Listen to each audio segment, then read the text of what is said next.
உங்களுக்கெல்லாம் வீடு கொடுக்கறதுல எனக்கு ரொம்ப சந்தோஷம். என்ன காரணம்? என் தொகுதி மக்கள் முதலமைச்சருக்கு தமிழ்நாடு பூரா கொடுக்கறதுல அவருக்கு சந்தோஷம். முதலமைச்சருக்கு தமிழ்நாடு பூரா கொடுக்கறதுல அவருக்கு சந்தோஷம். எனக்கு நம்ம தொகுதி மக்கள் கொடுக்கறதுல எனக்கு சந்தோஷம். ஆனா உங்களுக்கு வீடு கிடைக்கிறது, வீடு கிடைப்பதில் நீங்க எப்படி மகிழ்ச்சியோடு இருக்கிறீர்களோ அதே மகிழ்ச்சியோடு தான் நான் இந்த நிகழ்ச்சியை நான் கலந்து கொண்டிருக்கிறேன். நீங்க வேகமா வீடு கட்டி குடியேற வேண்டும். முடிஞ்சா பாதுகாச்சிருக்கோம், கூப்பிடுங்க, நாங்க வந்துடுறோம். வந்து வெறுமையோட வராம மொய்யும் செஞ்சுட்டு ஒரு மந்திரியை கூப்பிட்டா நம்ம அப்படின்னு இல்லை, மொய்யும் செஞ்சுட்டு வரணும். அதனால நம்ம வீடு நம்ம, நீங்க எல்லாம் யாரு? என் மக்கள், எனக்காக ஓட்டு போடக்கூடியவர்கள். நம்ம முதலமைச்சர் லேசான முதலமைச்சர் இல்ல. நீங்க முதல்ல புரிஞ்சுக்கணும், வேற முதலமைச்சருக்கு நம்ம முதலமைச்சருக்கு நிறைய வித்தியாசம் இருக்கு.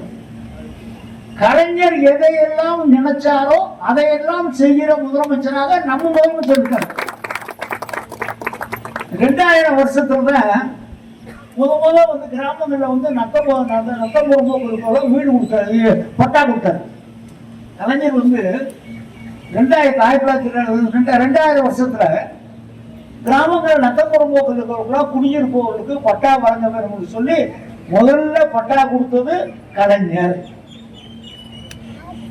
சரி, பட்டா கொடுத்துட்டு வெறுமன பட்டா வச்சுட்டே இருக்காங்க, வீடு எப்படி கட்டுறது அப்படின்னு சொல்லி 2010 கலைஞர் வந்து கலைஞர் வீடு கட்டும் திட்டம் சொல்லி அப்ப கலைஞர் திட்டத்தை கொடுத்தாரு. 2000 இடம் கொடுக்கிறார். 2010 வீடு கட்டுறதுக்கு வேண்டிய நிதி உதவி பண்றார். அவர் மகன் அண்ணன் தளபதி அவர்கள் இந்த திட்டத்துக்கு பேர் என்னன்னா கலைஞர் கனவு இல்லம். அவங்க அப்பா எதையெல்லாம் கனவாக கிடைச்சாரோ இடம் கொடுத்தார்.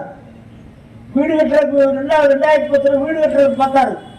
அதெல்லாம் மிச்சமெல்லாம் இருக்கிறது, நான் செய்து முடிக்கிறேன் என்று சொல்லி இந்த வருஷத்துல 2030க்குள்ள தமிழ்நாட்டில் குடிசையே இல்லாத வீடு தமிழ்நாடாக இருக்க வேண்டும் என்று சொல்லி முதலமைச்சர் வந்து இப்ப மொத்தம் வந்து 8 லட்சம் பேருக்கு இந்த 2030க்குள்ள 8 லட்சம் பேருக்கு வீடு கொடுக்க போறோம்.